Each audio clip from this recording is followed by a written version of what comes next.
শঙ্কর রচিত চৌরঙ্গী 1962 সালে প্রকাশিত একটি বিখ্যাত বাংলা উপন্যাস। উপন্যাসটির পটভূমি 1950-এর দশকের কলকাতা, বিশেষ করে শহরের অন্যতম প্রধান অঞ্চল চৌরঙ্গী এবং সেখানে অবস্থিত শাহজাহান নামক একটি বিখ্যাত হোটেলকে কেন্দ্র করে গড়ে উঠেছে। উপন্যাসটি যদি সংক্ষেপে বলতে হয়, উপন্যাসের প্রধান চরিত্র হল শঙ্কর, যিনি একজন খুব উচ্চাকাঙ্ক্ষী যুবক।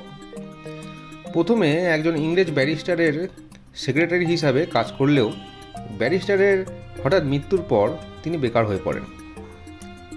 তারপর তার এক বন্ধুর সহায়তায় তিনি শাহজাহান নামক এক হোটেলে চাকরি পান।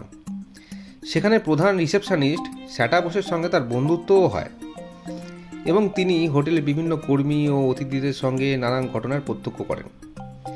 এই সব অভিজ্ঞতাগুলোই উপন্যাসের মূল বিষয়বস্তু, যা ব্যক্তিগত সম্পর্ক, উচ্চবিত্ত সমাজের আড়ালে লুকোনো বাস্তবতা এবং কলকাতা সমাজের বিভিন্ন স্তরের চিত্র তুলে ধরে।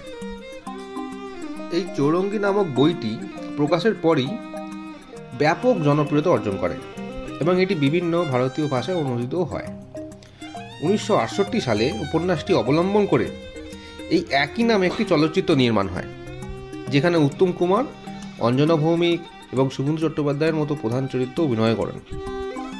উপন্যাসটি বাংলা সাহিত্যের একটি ক্লাসিক রচনা হিসাবে বিবেচিত হয়েছে এখন।